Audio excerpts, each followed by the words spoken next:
Hello and welcome to the Justin Center podcast. I am your host, Dr. Jordan Cooper. Thank you so much for joining me once again on the program today. Just a quick reminder for those of you who have appreciated and support the things that we do. We are a listener-supported and donor-supported organization with Justin Center and all of the publications and podcasts and all the other things that we do. So if you do support what we do and you want to help us out, go to justincenter.org, go to our donate page. There are a number of ways that you can help out there. Now, on the program today, what I'm going to be talking about is some recent comments from Jordan Peterson on the Joe Rogan podcast. This is something it seems like everybody's talking about, and I made a couple just brief comments about it on social media. I received a bunch of questions about that. And it just seems like it's a thing that a lot of people want to talk about right now. So I'm going to address some of those comments and just get in and give my thoughts related to what Jordan Peterson says on this topic. It's probably pretty appropriate since everybody confuses me with Jordan Peterson, with the Dr. Jordan B at the beginning of my name. It seems like just about every week I'm receiving at least one email where somebody refers to me as Dr. Peterson. So might as well interact with some of these comments. So some interesting comments. I haven't watched the entirety of the Joe Rogan interview. I watched pieces of it, but it's like 4 hours, so I'll watch it in chunks. But this portion about the Bible specifically, kind of my area of expertise as a theologian, I thought it would be fun to give some of my thoughts on this topic and hopefully insightful to those of you who are watching and or listening. I do want to mention, just because I'm going to get into it somewhat, a lot of the things that I am going to be referencing in terms of Western culture as we talk about this and Christianity, they are discussed in my book, In Defense of the True, Good, and the Beautiful, on the Loss of Transcendence and the Decline of the West. So I'll put a link to this down below as well. And you may want to check that out if you're interested in these topics and some of the things that goes along with our discussion about Western culture and Christianity's place in forming and shaping Western culture. So, all right. Well, for those of you who aren't familiar, is anybody not familiar with the Joe Rogan podcast? Or Jordan Peterson? It's kind of like the most popular podcast, and I know Joe Rogan's gotten into some. He's kind of been all over the news this week because people are pulling out of Spotify because of their support of him and all of this other stuff. I'm not really going to get into any of that, except to say that I think it's important to have platforms that do give voices to people of all different opinions on things, because I think it's important for people to be well informed, and it's important for people to hear dissenting voices and be able to think through issues and make decisions themselves. And I think that blocking dissenting views is just not a particularly helpful way to, as a society, kind of deal with issues. And I think it ends up kind of pushing people oftentimes in the other more extreme direction. And it does more harm than good. It doesn't really help the cause to say, well, you can't hear these opinions. That's going to make people want to hear those views. So anyway, I'm not going to get into all of that. So I'm going to be just talking about Jordan Peterson's comments here. So he's speaking specifically about the Bible. So I'm just going to play the first clip here and then we'll discuss. The Joe Rogan Experience. If categories dissolve, especially fundamental ones, the culture is dissolving because the culture is a structure of category. Mm-hmm. That's what it is. Right. So, in fact, culture is a structure of category that we all share. So we see things the same way. Well, that's why we can talk. I mean, not exactly the same way, because then we'd have nothing to talk about. But roughly speaking, we have a bedrock of agreement. All right, so the first comments here that we're looking at are about culture, and then we're going to look at how, as Dr. Peterson gets into this, he's going to discuss how the Bible is foundational for culture. But just some thoughts on culture in general. So he's making the point that if we don't have these basic fundamental categories that we agree upon, we simply don't have a culture, because a culture is a fundamental idea that is founded upon a bunch of other ideas. And so the only way that we can, in fact, communicate and have any common discourse in a culture is if we have some kind of shared or agreed upon ideas. And that's pretty necessary. Now we can talk about what those ideas are in terms of narrative and values and those kind of things. But that's essentially kind of the basis of this book that I wrote, This is not really meant to be just an advertisement, but maybe it is. I don't know, not purposefully. But my argument essentially is that Western culture, in the way that it is, simply cannot last. We can't have a culture where our basic fundamental ideas or our fundamental notions of what the good is are so opposed to each other. Because in order to have a culture, we need to have, there needs to be a common good, really, more than anything else. And if we don't have any common good or common notion of what is the good, then we really can't have much of a discussion. You can't have laws that are just arbitrary with no agreed upon standard of what is actually true, what is good, and what is beautiful. And that's kind of the place where our culture is at right now. So once we lose the transcendental foundations that we need, and any culture needs in order to survive, then the culture itself completely collapses. We need to have some kind of shared identity. That's really what a culture is. It's founded upon a shared identity. And cultures generally are founded upon a shared identity that is founded in the transcendental or the transcendent. So we have, pagan cultures, for example. If you look at ancient pagan or polytheistic cultures, the unity of that culture is founded within the transcendental realm and within the transcendental commitment to the reality of those pagan deities. And those pagan deities have a certain way of life that they expect of people. There are certain consequences for doing certain things. There are agreed upon rites that the culture does together. Those are civic and religious. All of those things kind of come together because as much as there's somewhat of a distinction between those ideas, they can't really be separated. There's no pure secular realm as we try to make it post-Enlightenment. But then you have monotheistic cultures. You have a Jewish culture, Christian culture, Islamic culture, where in any of those kinds of cultures you have one transcendental good, that is God himself, and the values that he has given and created within the world and within the universe serve as the backdrop for what a culture does. Now, obviously there are disagreements within that. As Dr. Peterson says, you have to have some shared values, but it doesn't mean you have to agree on everything, because then there's no point in a conversation. But a conversation can't really get anywhere if you don't have the fundamental building blocks, right? If you don't have those just fundamentally basic ideas together that you are agreed upon. If you have no notion of an agreed upon good at all, then what is there to discuss? Then you have to go back to foundations. So if the foundation isn't laid, you cannot discuss particulars. And I think that's what's going on in a lot of our political discourse, particularly in the West, and ethical discourse, is we're not even discussing foundational issues. People are essentially standing on completely opposed foundations and debating issue by issue, and they haven't really gotten down to the root of what the heck is culture anyway, and what the heck is even good anyway, and what is the purpose of law, and what is society, and just these fundamental basic questions. So a lot of what I've done in this book and in my work in other areas is try to get to those fundamental things, because I think any culture needs to ask and it needs to answer those questions, because without that, the foundation collapses, and if the foundation collapses, it's all going to fall apart. The only reason that the post-Enlightenment secular West survived at all post-Christianity is because the foundations were still there. Now, the foundations were still there regardless of whether there was an acknowledgement that the transcendental was actually real, per se. But there was still a ground that people stood upon. They inherited certain ideas. They inherited certain ideals of what is good. And those things, whether consistent or not, stood behind what was promoted and what happened in culture. Now, I would also make the argument that the fundamental root of all culture, it all begins with the family. That doesn't mean family is identical with culture, but culture is what flows from interpersonal relationships, and it flows specifically from family, because family is where you have the kind of culture condensed right in a small unit, where you have certain rights and rules in your household and these kind of things, and then that expands outward into communities where various families come together, where single people come together in those communities that are largely families, and you have people joining together in community.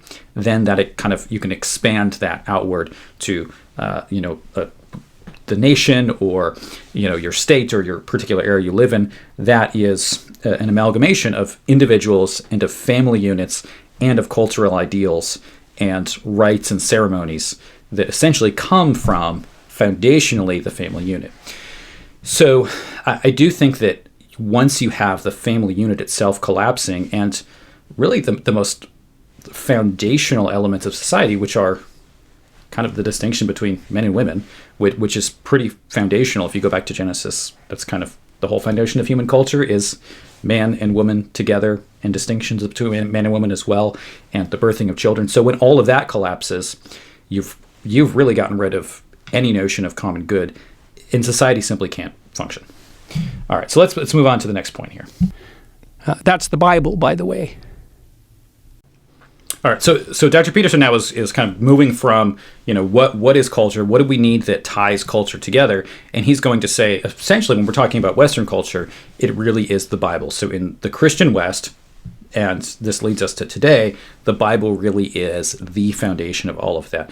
Now, I do want to say, as we're thinking about this in Western culture more broadly, the foundation itself, I would say, is more than just the Bible, because when we're talking about the foundations of generally what we consider to be Western culture, we go back to a lot of the ideas of the Greeks. Now, the ideas of a Plato or an Aristotle or Homer, Virgil, some of these foundational texts of Western thought, in the end of the era of Rome, when Rome was Christianized, moving into the West until today, all of that is very much filtered through a Christian lens, which as a Christian I think is a good thing. But there has to be some kind of notion of this agreed upon reality, and I would say that it is important as well to understand those philosophical foundations. I think that's pretty key, because when you look at Plato and Aristotle and a lot of these other figures, I'm going to make the argument that philosophical or metaphysical realism is key to culture as a whole, but especially as we're talking about the history of Western culture. But I would also argue that is a biblical motif, right? That there's a reason why Christians adopted those ideas, because they're consistent with just the fundamental nature of reality as expressed in both the Old and New Testaments as well. But Dr. Peterson is kind of rightly seeing here that if we're talking about Western culture in the post-Christian West, the Bible is really foundational for just the fundamental basic categories that we use, the things that we take for granted that are right and wrong. I would urge you to look at someone like Tom Holland, who's a historian who's done some work in early Christianity, who's talks about the kind of fundamental values of the West, and looking at the pre-Christian sources versus someone like Paul, where we really don't see something that is identifiable in terms of our views of ethics and the value of the human person in the West until we get to that New Testament era. So there is this major shift. So, when you have all these far-right guys like going back to wannabe Norse pagans or something, they're even filtering that through a Christian lens, really. They're not going to acknowledge that they're doing that, but they really are. So I just walked through the Museum of the Bible in Washington. That was very cool. It's a very cool museum. So the structure, that's what the Bible that's what provides. I figured out. I just figured this out this week. So it was a cool thing to walk through, because it's chronological. They have one floor which is the history of the Bible. But it's not exactly that. It's really what it is the history of the book. Now, in many ways, the first book was the Bible. I mean, literally, because at one point there was only one book. Like, as far as our Western culture is concerned, there was one book. And for a while, literally, there was only one book. All right, so I haven't actually been to the Museum of the Bible in D.C. I don't know why. I would love to go. I know Jeff Kloa is there now as well, which is cool. I guess DC's not too far of a drive away from here in upstate New York. I should definitely go sometime. So he's talking about this experience, right, Dr. Peterson had with going through the Museum of the Bible and seeing the history of the Bible, and he talks about it being kind of the history of the book itself. And you see this that the Bible really is the foundational text in the West. So as you look at the history of the Bible, you can, and we'll talk a little bit in the next comments about specifics here. But you talk about how new technologies and things develop with the book, and as you follow that, it really is the Bible. So when you have the printing press, you've got the Gutenberg Bible, and then of course, following that, the popularization of Martin Luther's writings and other biblically related things. But yeah, so I know enough about the Museum of the Bible that when you walk through it, you are looking at kind of the history of biblical manuscripts and biblical texts and how Bibles are produced, which does give you an idea of just kind of how Western culture developed. And I would say you really see that with the history of art or the history of music as well. It is very much religious, specifically Christian expression by means of those arts or those forms. And that book was the Bible. And then before it was the Bible, it was it was scrolls and it was writings on papyrus. But we were starting to aggregate written text together, and it went through all sorts of technological transformations, and then it became books that everybody could buy, the book everybody could buy, and the first one of those was the Bible. And then it became all sorts of books that everybody could buy. All right, so what's he talking about here? Let's talk a little bit about history of biblical manuscripts and the history of the book in general and exactly what that means and how that relates to the Bible and our culture. I did see a bunch of people sharing this like TikTok of some Mormon guy critiquing this and just saying that this was nonsense, that there was no basis for anything that was being said here. And as we know, the best intellectual discourse always happens on TikTok. So, yeah, joking. Which, I think was a very easy way for people to grab onto and kind of dismiss any part of this argument from this clip, to be like, oh, look, this guy who's a religious scholar, supposedly some Mormon guy. I don't know anything about the guy, but the arguments were I think pretty weak, and there's no place for nuance or discussion in, TikTok. That's just the nature of the format. But not everybody does these long podcasts like I do, and they probably get a lot more listens and views than I do. So it's good for them, I guess. Okay, so let's talk a bit about what is he talking about here? That there is one book that is the Bible, and what does it mean that the history of the book is really the history of the Bible? Okay, so essentially, when you look at what's going on in the Greco-Roman world, as well as in the Jewish world at the time of the first century, the time of the New Testament, a lot of writings are on scrolls. Now, there's also a lot that's memorized. There are a lot of oral cultures back then because, literacy rates are not that high until really the modern world. But when you do have written text, obviously it takes a lot longer because you have scribes. You have scribes mentioned in the New Testament. The scribes have to actually write everything by hand, of course. So there's going to be a lot less availability in terms of the availability of written texts. But written texts do exist, and specifically written texts for religious purposes. Those are going to be the most foundational. Now, it's not like every written text is for religious purposes, but for the purposes of defending the state, or what we call the civic realm, or religion, those are the two main purposes of writing. Though again, not the only one, because I know someone's going to say, no, there's this and that. I know that. But simplifying here, okay? So as we look at, for example, the Old Testament and the way that the Old Testament texts were used in the New Testament, we have the Greek Septuagint. There's not really just one Septuagint either. There are a number of different Septuagints, just like there are a number of Latin Vulgate texts that become what we know as Latin Vulgate later. But when we look at the Greek texts of the Old Testament that were used, the Septuagint, or we look at the Hebrew text that survived as well and passed on as the Masoretic text later, they're largely written on scrolls at this point. And you see this even in the New Testament as Jesus goes to the synagogue. There's mention of they take the Isaiah scroll when Jesus is at the synagogue in Nazareth, and he speaks from the Isaiah scroll. So you have numerous scrolls that are different books of the Old Testament. And there's obviously a limit in terms of how much can be written on a scroll, and it's not that easy to kind of aggregate books. So you're not going to have a scroll that's, all of the major prophets all together. You're going to have them as separate texts. Now, in the first century, there is this technological development in the making of books. So these are called codexes. Now, the codexes are pages that are made of vellum, which is from animal skin, or papyrus, which is from a plant, essentially. But these are the forms of paper, as we know it today. It's just not exactly the same thing, but it serves the same basic function. And this occurs, we know of it in the first century. We know that it's mentioned in the first century. I would say as a Christian, there's some providential things going on here in terms of the availability of this technology when the New Testament is written and when there's a need for this compilation of various books. So while, in the early church, as you look at, church fathers and the growing of the church, initially the books of the Old and New Testaments are going to be separate. You're going to, the church is going to, you have epistles in the New Testament. So the church at Rome receives, say, the book of Romans. And it's not like, Paul's going to write Romans in a hardbound Bible with all of the other books of the Old Testament, and he's just going to kind of keep adding to it as he writes more and as the New Testament texts are written. Of course not. They're going to send the book of Romans to the Romans, and then the Romans are going to copy that and then send it to another church, and then there's going to be this kind of multiplication of texts, and you have various individuals, monastics and others, who are going to be copying and sending these books to make sure that there are enough written copies.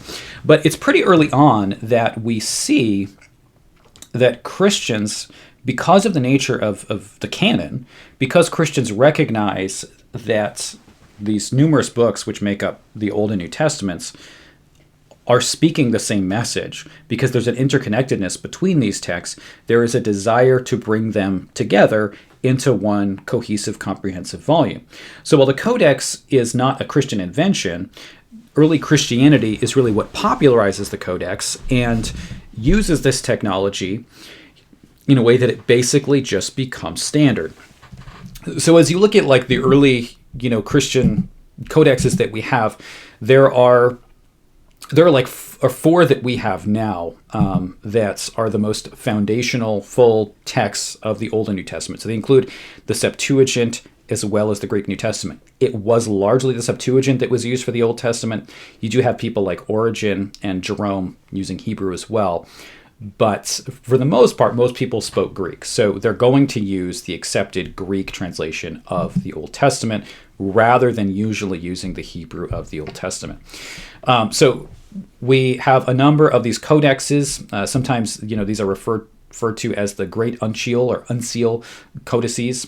So we have the Codex Vaticanus, Codex Sinaiticus, Codex Alexandrinus, and the Codex Ephraimi. I'm not sure how that last one is pronounced, to be honest, and I haven't done like any study on that as I have on the other three. So I apologize if I totally butchered that, but I'm sure someone will correct me on that. And if you know anything about textual debates and textual scholarship, and arguments about which readings are the original readings, which readings should we retain in the text that we use today. The Codex Alexandrinus, Sinaiticus, and Vaticanus, those will come up a lot. Okay, those three in particular are just a major part of any kind of textual conversation about the New Testament and what texts we should include. But the point is, by the time we get to the 4th century, we see that Christians are trying to compile all of these books together because they recognize the interconnectedness of the Bible. And so in terms of what we would think of as like a book today, something where you have a bunch of pages made of some kind of material that are all compiled together with a series of books, it is true, really, that the Bible is the first book in that sense. It is the foundational text for the West. It is the impetus behind really the creation of, or at least the preservation of, the technology or that kind of development. And we do even see, Gnostic sects and other groups using this as well. So, and not just Christianity, but then other, heretical texts and others are trying to do the same thing. They're trying to collect a collection of texts and put these together in a codex. So from those early codexes, we have at least, and we have Christians trying to do this beforehand as well, but at least in terms of any that we actually have today, 4th century is the earliest we have. But from that point forward, that becomes the standard, and everybody is now creating books. Okay, and he does mention, at least in the Western world, because there is a separate technology that is similar to this that does develop in some other areas of the world as well, though it is later than we have in the West. But at least in the Western Christian world, it is the Bible itself that becomes the impetus for the codex technology, this system of text being compiled together, for that becoming the predominant and eventually really the only way that texts themselves are preserved. But all those books in some sense, emerged out of that underlying book. And that book itself, the Bible isn't a book, it's a library. It's a collection of books. And so... All right, so there are probably like a couple different senses in which this is actually true. What I don't think he's saying is there were no books apart from the Bible, or there were no books before the Bible, or no written texts had influence on anything. I mean, that obviously would be untrue, but I don't think that's really what he's claiming. One is because we have the impetus, because of Christianity, to have the Bible in a singular book, right, in what we call a codex, which becomes what we know today as a book. That gives the impetus for then written writings outside of that to also be included as well. So Christianity as a whole, as a religion, is a religion of the Word, right? So in the beginning was the Word, and the Word was with God, and the Word was God. Jesus himself is called the Word, the Logos. And we see that creation itself occurs through God's acting through words. God speaks creation into existence. So Christianity as a whole is a very language-heavy kind of religion. And that means that from creation itself, which is done by speaking, through Christ himself being the Word incarnate, to the means by which the story of Christ and the story of Christianity is preserved is through written texts.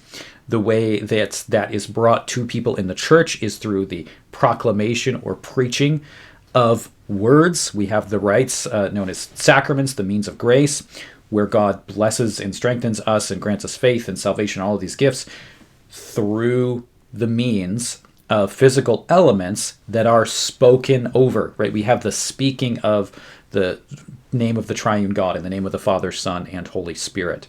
And so, or we have the words of institution. This is my body, this is my blood. As Christ says at the Last Supper, that the church is now called to also proclaim.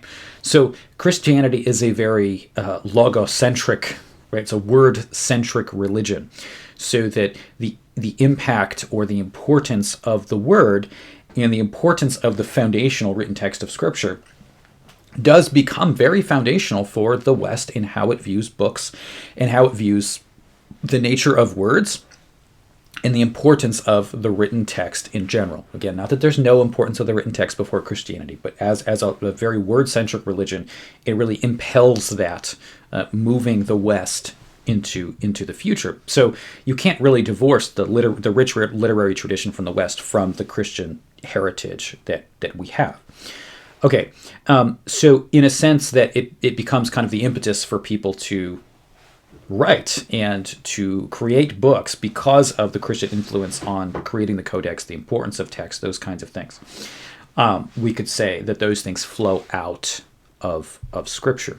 Also, by the way, when you're looking at, if you've ever spent any time looking at these codexes, or if you haven't done so, what you'll notice is that they're like pretty impossible to read. It's like in all caps. There are really no spaces. Sometimes you'll have spaces between words, but not really. It's like the intention is to squish as much as possible, no punctuation, because it's so important to just get the text out there. And thankfully, we do develop much later as the book itself develops and production develops and there are easier ways to do these things, it becomes actually like somewhat accessible to actually read these texts in a way that it isn't before. But we do see also that Christianity as a whole is preserving even the ancient pagan texts. So the preservation of a lot of the classical Greek and Roman texts are done through the work of monastics as they understand the importance of the text through the Bible. They also understand the importance of preserving other written texts that are foundational to our culture. So the Christianity is also involved in the preservation of certain, ancient, or what we would call classical texts as well. So we have the impetus behind creating the codex because of the Bible, or preserving the codex at least. Again, I keep saying created, and I know that technically it was created before, but I think and who knows what would have happened without Christianity. So I can't say without Christianity you wouldn't have had this, because I don't know. But the preservation and promulgation of the codex does seem to be very much done because of Christianity as a religion of the book, a book-centered religion. So we have that, and then we have the the influence of just the Bible itself on the development of stories in culture, which is then going to lead to literary production in the post-Christian world. So if you want to understand any kind of literature or ideas that are written down in the West post-Christianity, you really do have to know the Bible. It becomes part of the consciousness of our culture. And yeah, we could say that in some way about the pagan classics as well. So I do think that it is essential. If you want to understand the Western culture and how it developed, I think you do need to understand Homer. So that's pretty key. I've got a little bust of Homer and Aristotle holding my books up back there. So that's key for the West as well. But nothing is as central as the text of Scripture, both the Old and the New Testaments. Yeah, and then Peterson points out also as well, like this is really a library of books, which is true, right? So you have the Bible's not a book, and this is what differentiates Christian Scripture from, say the Book of Mormon or the Quran or some other religious text, which is a lot of these other texts where one person is inspired to write the whole book. Whereas in the Bible, you have a series of documents that are given throughout hundreds of years to different people, all from within the Jewish people, largely, and then of course New Testament expands beyond that. And you do have, like Luke writing, who's not a Jew, who writes one of the Gospels, but within that same people group, largely, but over a period of centuries, and that all comes together as one cohesive volume. So the Bible really is it's a trove of texts that are written at different points in history, in different places, and in 3 different languages. What I figured out was partly because I was talking to my brother-in-law, Jim Keller, who's the world's greatest chip designer and has now designed a chip that's as powerful as the human brain, which is optimized for artificial intelligence learning, by the way. And so I talked to him about that. He said, "You heard of the internet?" I said, "Yeah, Jim, I've heard of the internet." He said, "This is way more revolutionary than that." So in any case, we were talking about meaning in text because we were talking about translation and the problem of understanding text. And Jim said, the meaning of words is coded in the relationship of the words to one another. And the postmodernists make that case, that all meaning is derived from the relationship between words. That's wrong. I don't have much to say about those chips, except I've read too much sci-fi to be excited about that. But anyway, let's talk about the postmodernity and the relationship of words with one another. So in the 20th century, what you have is what's known as the linguistic shift in philosophy. And if you look at the various periods of philosophy, especially in the modern era, you can see that there is a shift in emphasis on different areas of philosophical discourse or philosophical study. So in the ancient, going back to the ancient Greeks, there was an emphasis on metaphysics, the first things of philosophy, the notions of ontology, the questions of being. What is an essence? What is it to be a thing and not something else? What's the relationship between the one and the many? Those are the kinds of questions that the ancient Greeks asked. What is the good? What does it mean to share in the good? And there are ethical questions, of course, as you talk about things like virtue ethics and the development of that through Plato and Aristotle, and then into the Christian tradition with someone like Thomas Aquinas and others. Once you get into the modern period, the shift with Descartes is a shift into the question of epistemology, or how do we know? How is it that I know anything at all? Where Descartes really starts with a question of doubt and then builds a philosophy from there. Well, what happens in the 20th century is you have a number of these shifts, is that the shift is into the area of linguistics. And this happens in a number of ways. You have Ludwig Wittgenstein being a really major figure. You have, structuralism and post-structuralism, Saussure and others that are developing something related to a philosophy of language in another sense. And you have the development of speech act theory with John Austin and John Searle and others. But one of those linguistic movements is postmodernity. And I think particularly you see this, and this does affect the other postmodernists as well, but you see this most specifically within Jacques Derrida, right? So Derrida he develops this notion of difference in language, as it's called, where essentially he makes the argument that when you are using words, right? When we are using words, we define those words essentially by other words. So say if I'm going to look up, if I say I want to know what the definition of, the word, here's someone say, the word, I don't know what word it would be, establishment, and I don't know what that means. So I look up establishment in the dictionary, and I read the dictionary definition of that, and then I feel like I have an understanding. Oh, okay, I read the definition, so I know what establishment is.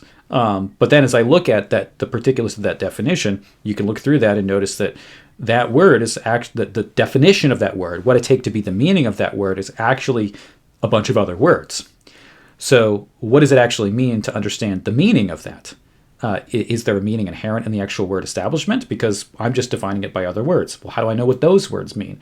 Well, I could then look each of those words up in the dictionary as well. And what happens when I look at those words up? They're also defined by what? Other words. So in Derrida's telling of how language works, essentially what we do is we understand words largely just by other words. So we play these kind of word games. We've got, I understand how this word relates to this word, to this word, to that word. So reality, in some sense, we could say is really defined more than anything else. It's defined by our words. And we create words for certain things. And to some extent, this is actually true, right? So it's not completely wrong, because for example, we've looked at, there are a number of cultures that that distinguish colors in different ways than we do. This is probably the most common example that people use. So people have different categories for colors, and there is no color blue in some societies. Or blue is seen as two totally different colors. There's light blue and dark blue. They're very different colors. But what we have seen is the linguistic categories that cultures form do actually shape the way that they perceive the world. So if you form your categories of what colors are differently, it is going to shape actually how you experience the world itself. So your linguistic categories, I think there's no doubt, and the postmodernists are right about this, there's no doubt that the linguistic and cultural categories that we have do shape our experience. So we do experience things through particular categories that we do have, either culturally, collectively, or categories that we have in our minds for one reason or another. So there certainly is an interaction between how we perceive the world and what kind of language we use. So there shouldn't be doubt about that. But that doesn't mean we have to buy into the complete subjectivity of someone like Derrida. So we've got this idea that words are only defined by other words, and they're just defined by other words, and they're just defined by other words. So it's all kind of a game. But then we also have some other ideas that develop in Descartes that are related to that. One is that we kind of know things. This idea develops that we know things really by way of negation. So I really know things only in terms of what they're not, or their difference from other things. And this is something that you see, for example, if you look at childhood psychology. But just human experience, right? So if, say, if you have a little kid and they're learning what the categories are, right? The kids are trying to figure out how do we perceive the world? What are things? Say if you're with a little kid and that little kid is told that, you have a dog at home, and they're told that's what a dog is. Now, perhaps that little kid is going with you, on a walk one day, and perhaps you see a bunny, and you see the bunny kind of hop into the woods, right? And the kid points at that and says, dog. And, is that a dog? Well, you may say, no, that's not a dog. And they say, well, why isn't it a dog? Because it has some of the features that the kid would think of as a dog. It's kind of fuzzy, it's got legs, and it's got the long ears that maybe their dog has. And then you explain, no, this is actually a rabbit, and these are the differences between a rabbit and a dog. Well, the kid then is starting to define what the categories are and what these things are by understanding what it's not. So the kid is now sharpening his understanding of what a dog is by understanding what it isn't. So that, well, it's not a rabbit. It's not the thing that hops in this way and that way. So the idea then is of some of the postmodernists that, well, we don't really have positive definitions of things anyway. We just really know by what things aren't, not really any positive sense of what they actually are. So that kind of idea is what you find in Derrida and others. It's a very short, brief, probably inadequate explanation, but but for those who kind of aren't familiar with that, and there are a lot of other ideas that occur or show up in Descartes as well, or sorry, not Descartes, Derrida. Sorry, the two philosophers with a D that I don't like, but get them confused, apparently. So, but what you see, this is what you see somewhat in Derrida. And he's got this idea of finding these binary oppositions in texts. So you find things that are kind of opposed to one another because for him, they're defined by each other, right? The things that are opposite are really defined by one another. And then if language is, in some sense, kind of subjective, or in reality is dependent upon language, how we understand the world is dependent on language, and that is really something that's subjective, or it's created by society or whatever, then you get to the question of well, is there any objectivity at all? Well, then you get really what's sometimes called the death of the author in understanding of how a text works. So the question is, well, who's to say that the words actually mean what the author meant them to mean? Perhaps the words mean something that I, as a reader, get out of them. And here's where you get kind of reader-oriented criticism, where who says that the text has one objective meaning, or any objective meaning at all? Perhaps it's just a bunch of disconnected words, and you can kind of read it and read whatever meaning out of it you want, and your reading is just as valid as what the person who wrote it said, because who cares about authorial intent? Who says that that's really what things mean? It's a really unsustainable system for so many reasons. It's really incoherent.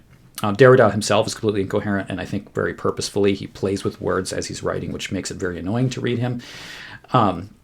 Which also means that anytime you criticize Descartes, there was people jump out. Derrida. Why do I keep saying Descartes? Whenever you criticize Derrida, people kind of jump out of the woodwork and say, no, you don't really understand what Derrida was saying. It's really annoying, but it happens all the time. I don't think anybody understands what Derrida is saying. I don't think Derrida understood what Derrida was saying. But the reality is, if Derrida's conclusions are true, then his texts are meaningless, and he shouldn't have written them in the first place. I mean, you have the absurdities of postmodernism. It falls flat on its face. But nonetheless, it is very influential. It has shaped the way that we view things as a culture. Unfortunately, I don't think that the postmodernists should really be taken seriously as philosophers in any sense. They're intelligent and good at making word salads and getting people confused. But in my mind, that's not what good philosophy actually does. Good philosophy actually has an end. Good philosophy has a function and purpose, which is understanding of the good. And so much of modern philosophy does exactly the opposite of that, which is instead of coming to understand what the good is and aligning your life toward that good, it serves the purpose of destruction. And postmodernity is kind of the ultimate example of how that works. Because, well, what about rage? That's not words. And what about moving your hand? That's not words. So it's wrong, but part of it's right, because the meaning we derive from the verbal domain is encoded in the relationship between words.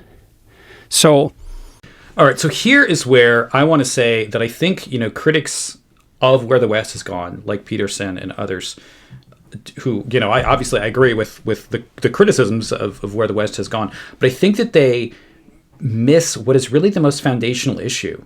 And that is, we have to get back to the question of realism. We have to get back to the question of essences. In other words, when I refer to something as good, does good actually exist? Am I saying something meaningful? Not just the question of how do I understand good in the linguistic context and how does culture form our understanding of the good, but is there something objective that I am referencing when I use the linguistic signifier of good? Is there an essence of goodness itself that I am channeling, that I am referencing when I speak about something as good? But this is true of anything. So when I refer to a dog, is it the case that all I'm doing is differentiating one animal from another animal, and they both happen to look alike, but it's just a kind of societal convention? Is that all I'm doing? Or if I refer to two animals as dogs, what am I doing there, referring to both of them as dogs? Is there actually an essence of dogness that they both have? Are they both actually something? Or is it that either culturally or mentally or linguistically, however you want to parse your version of nominalism or conceptualism or whatever, are we just using categories to impose on the outside world? Or is it that when I perceive two things that are dogs, I am recognizing something that is actually real? I'm recognizing that they both share in an essence of dogness, and I am actually perceiving that and then receiving that essence in my mind. That I'm coming to see, no, I'm actually interacting with the real world. Now, linguistic signifiers of those real things, yeah, those can shift with culture. They can, change in one way or another. Meanings of words can change culturally. But the question is, underneath all of that, when I use the linguistic signifier dog, am I identifying something real and universal? That's the question. And that's where we need to get at. So this is why the transcendental foundations of the West, which God himself, I'm talking about God. Of course, as a Christian, I believe this to be the triune God, the Father, Son, and Holy Spirit. But the transcendental foundation needs to be there. And that's the foundation for everything else. Because as soon as you lose any transcendental concept of the good or anything that's participatory, it's inevitable that you end up in the same place. So whether you have kind of one single agreed upon, cultural text or canon of texts, or whether you change person by person, all of those, if they don't have a transcendental foundation, that all crumbles. So it's more than just the question of, well, is the West founded upon the categories, say, of Christianity, the categories of the Bible, the category of the ancient Greeks? Those are important questions to ask culturally, sociologically, sure. But the more important question is that actually real? Like, is the triune God a real transcendent being who underlies all existence? Did the Logos, the eternal Logos, really become flesh? Did the eternal reason, the eternal Word of God, really come to us in a way that is comprehensible? Because if that's true, that means that I can actually understand the world as it is. Because there is a foundation that I am channeling, that I am seeing, that I'm receiving as I interact with the world. So that when I see something and identify it as good, I am actually identifying something that is true. Because the good object is sharing in the good, which is God.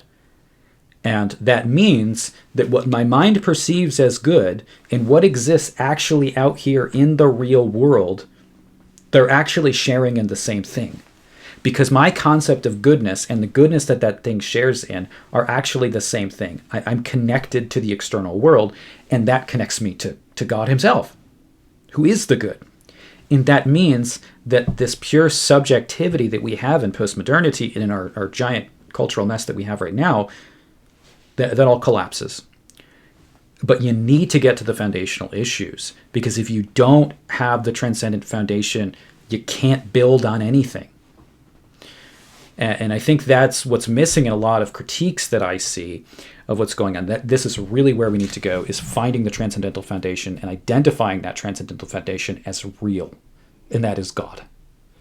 So now then you think, well, let's think about the relationship between words. Well, some words are dependent on other words. Some ideas are dependent on other ideas. The more ideas are dependent on a given idea, the more fundamental that idea is. That's a definition of fundamental. Right. So he's talking here about just how a culture functions and what things you understand as a culture and how you can communicate with each other, is that you do have these kind of base level foundational ideas or base level foundational categories or principles or these kinds of things that you have to actually build on. So if what he's saying is true, that the Bible is the foundation, then you have to have some kind of agreed upon at least understanding of the text in order to actually have a conversation, if that foundational text and those ideas form your language and ideas and categories that you approach the world from. So now imagine you have an aggregation of texts in a civilization. You say, which are the fundamental texts? And the answer is, the texts upon which most other texts depend. And so you'd put Shakespeare way in there in English, because so many texts are dependent on Shakespeare's literary revelations. And Milton would be in that category, and Dante would be in that category, at least in translation. Yeah, I think Peterson sounds like a great proponent of classical education. So, no, he does, really. I mean, these are some of the things, the reasons why I support. I'm a big proponent of the classical Christian education movement, because it is true that the ideas of those texts, Harold Bloom will say Shakespeare is the canon. I mean, I don't know about that, but I often disagree with Bloom's overstatement. But it is true that the categories in those foundational texts do shape the way that we tell stories today. So I noticed this, I've taught my kids Shakespeare. They read a lot of Shakespeare stories. We talk about Shakespeare at home. We have kids' versions of Shakespeare stories and the legends of King Arthur and other things and Greek myths. Of course, Bible stories primarily. But it's something that I've noticed as they've watched movies or they've read other books or they've watched an episode of a TV show that they'll point out, oh, hey, that thing comes from Shakespeare. That's from this play. And that's something that a lot of people don't even recognize, that they've grabbed onto sayings and categories and ideas that really are there in these foundational texts of our culture. And it's just a question of, do you recognize those foundational things, or do you just try to deny it and pretend it's not there? We've got to recognize it. Good or bad, it is what it is. So he's right here in terms of the importance of those foundational texts. Fundamental authors, part of the Western Canon, not because of the arbitrary dictates of power, but because those texts influenced more other texts. And then you think about that as a hierarchy. So there is a school of thought that says that what we call the Western Canon, and the Western Canon it's somewhat flexible in terms of what books actually fit into the Western Canon, but we're talking about those foundational literary texts that shape the Western world. Now, there's a school of thoughts, Harold Bloom refers to this as the school of resentment, that says that it is essentially those who are in power who have arbitrarily picked this text or that text, that those are the important ideas of the West. Obviously, coming from progressive academia, we can probably guess who is included in that. It's of course it's for the building up of the patriarchy or white men and various groups that are in power, and to keep them in power, that's been the sole motivation for the preserving of particular texts. Obviously, there have been biases, and things have shaped certain elements of our literature and our culture. Obviously, we're humans, and there are certainly things to criticize about the West. It's not like we've done everything perfectly, and we could repent of our errors like any culture can and should, and we should acknowledge those errors. But the idea that there's nothing behind this except power is just not fair or honest with history. History is very complex. Anytime you try to boil history down to one thing, right? If you try to say this is the driving force of all happenings, whether it's power or something else, it's just not going to be true. It's simplistic. So what Peterson is saying here is really, when we're talking about the Western Canon, it's not just about power, but it is about what's shaped our culture. And so there is the question of just what authors have right or wrong. Again, it doesn't mean they're good or bad. You could say that they're all terrible, which would be silly, but you could. But who has the most influence? It's just a question of reality, a question of who has shaped the culture. It's a matter of recognizing what ideas and what texts have formed the basis upon which we then build other texts. Because this is what literature does. It builds on other literature. It builds on ideas that are already there and changes them, modifies them, grabs from this story or that story. This is why someone like Joseph Campbell could grab onto these mythological ideas from all over the world. We see that there are all of these similarities, and a lot of them are building on one another. And we continue to do that. Our modern stories continue to draw from those ancient mythological stories, or the Bible, or Shakespeare, or this is how we as humans operate. It's just how culture functions. So you may say the Western canon is all terrible, but there still is a Western canon. And there still are those books that have shaped us, whether you want them to or not. Okay? With the Bible at its base, which is certainly the case. Now imagine that's the entire corpus of linguistic production, all things considered. Now, how do you understand that? Like, literally, how do you understand that? The answer is you sample it by reading and listening to stories and listening to people talk. You sample that whole domain. You build a low-resolution representation of that inside you, and then you listen and see through that. So Peterson is absolutely right here in what he's saying, is that it's true that the ideas of Christianity, the ideas of the Bible, are, and of other texts as well, the Bible is the most foundational of these, but we can talk about Shakespeare and others, just as I'm saying, in terms of like what you see on a TV show, the little pieces of that are so pervasive in our culture. And that shows up in the way that we talk to each other, the words that we use, the movies that you watch, the books that you read, the conversations that you have with people. It does become part of you, right? It's internalized because it has shaped how you have grown to think about the world. And it doesn't mean it has to be conscious. You don't have to be conscious of the Christian influence on you as a Western person to have that Christian influence driving so much of your fundamental foundational ideas. I've made the point before, and many others have, it's not like I came up with this, but but that a lot of the anti-Christian movements in the West are also Christian movements. So you see this especially with the evangelical movement today, that they use very evangelical language and tactics and emotionalism and all of that to express how much they don't like evangelicalism, but they're still doing it from an evangelical framework, whether they want to admit that or not. It's just true, because that did shape those people. That shaped how they grew up and how they thought about the world. They could try to escape it, but it's just the fact. You see this with even the rise of Marxism, and I'm not a fan of Marxism, but even the focus on the oppressed that you find in Marxism is something that comes from the foundational Christian value that is placed on the poor and oppressed. That's something that was brought into the Western world. Those aren't the values of ancient Rome prior to Christianity. Just do any kind of research or reading on ancient Rome. Those are not the values of ancient Rome. But the value of the poor and the oppressed. I mean, Christians were mocked for this in the early centuries of the church, for having slaves and women dominate the churches. That was a terrible thing. Or the value of children that comes through Christianity. So these foundational ideas that then are used to attack Christianity, like you see in Marxism, what's ironic about it is they are grabbing onto Christian ideas to fight against Christianity, but it's unrecognized presuppositions that they have, because Marxism comes from the perspective that the poor and the oppressed actually matter and they have value.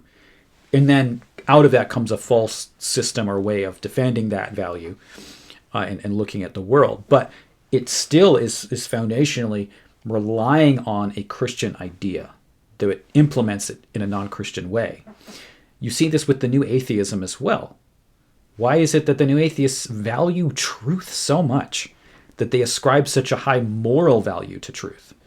It is immoral to teach your kids religion, they say, because it is wrong. They're using the Christian values of truth and of morality. They're even using Christian morality to argue against the God of the Old Testament, as they see as evil. It is the new atheism that we saw with the Dawkins and the like. It's a Christian atheism. It's filtered through the lens of Christianity. So Peterson is exactly right that it is inside you. There is no escape from it. This is how we think about the world, whether you want to do it through that lens or not. It's just the reality. And so it isn't that the Bible is true. It's that the Bible is the precondition for the manifestation of truth, which makes it way more true than just true. It's a whole different kind of true. And I think this is not only literally the case, factually, I think it can't be any other way. It's the only way we can solve the problem of perception. All right, so here's the clip that, when I heard this, I posted it and said, what is Jordan Peterson, a presuppositionalist now? And I had a bunch of people criticize me and say, that's not what presuppositionalism is. It was a joke, guys. But I know he's not literally a Van Tillian presuppositionalist. But you see the connection that I was making there, where the presuppositionalists following Van Til talk about transcendental presuppositions, that the Christian presuppositions kind of underlie how everybody approaches the world because of their imprint on our nature. We can simply live inconsistently with that and have an incoherent worldview, or you can live consistently with that and be a Christian. But I'm not going to get into the details. I'm not a Van Tillian presuppositionalist. So, but what Peterson is saying here is, it's something much more foundational than true. He's saying it solves the problem of perception. How do we perceive the world? How do we have anything that we agree upon? We have to do it upon a foundation, and that foundation, he's saying, is the Bible for the Western world at least. So, and then he says it's literally true, but I think we can misunderstand what he's saying here. And of course, I'd love to hear clarification from him as he further discusses this point. I'll be interested in seeing what he says from this point forward. But I would say, you have to have something more than just a text that everybody's agreed upon in terms of how a culture communicates with one another. You have to have something beyond that, because what I haven't seen is an affirmation that there is, again, this transcendental reality that the Bible is actually reflecting. So the question is he saying that it is just the cultural presupposition that we all have, so it's given us the categories to communicate, so we need to say that it's true in that sense? Or is he saying it's true in the sense that it actually has a divine source, and that it reflects an eternal and transcendent reality, not just the groundwork by which our culture understands our language and our concepts and ideas? So that really, I think, is the question that is going to be most essential. Is it actually true? Not just true in the sense that it becomes a foundation for our exposition of reality, but is it a divinely inspired text that reveals the truth of the triune God, that reveals the truth that the Logos became flesh, died on the cross, that we can live eternally with God, that all things on heaven and earth will be united in Christ, in whom the fullness of divinity dwells? Is all of that actually literally true? Not just true in the sense that it's a foundational story for our culture, but true in the sense that one day Jesus will literally return to this earth and gather his people, that there will be a real resurrection from the dead, that 2,000 years ago, there was no body in the tomb. That body was risen. That's the question. And, I'd love to hear more from Dr. Peterson and kind of where he's at with this. But really the question that we have to ask is more than just cultural foundations, but what is transcendental? What is really real? Did Jesus rise from the dead? Or, as Paul says, are we, all people most to be pitied because we're living our lives for something that's not true? That's the question that we all have to ask. So, I hope you enjoyed this. This is a fun thing to talk about. I appreciated, some of these thoughts and being able to interact with these things. I always like when you guys send me this kind of stuff and ask me to interact with it, because it gives a good break from some of the other things that we talk about. Don't worry, I'll be getting back to the Heiser material. I've got plenty of stuff to say. And some of the other things that I've told you are coming up on the program. So it's all coming. Thanks so much for watching and or listening. If you haven't, make sure you subscribe here and on or here on YouTube, and also on your podcast app that you may be listening on right now. And we'll see you in the next one. God bless.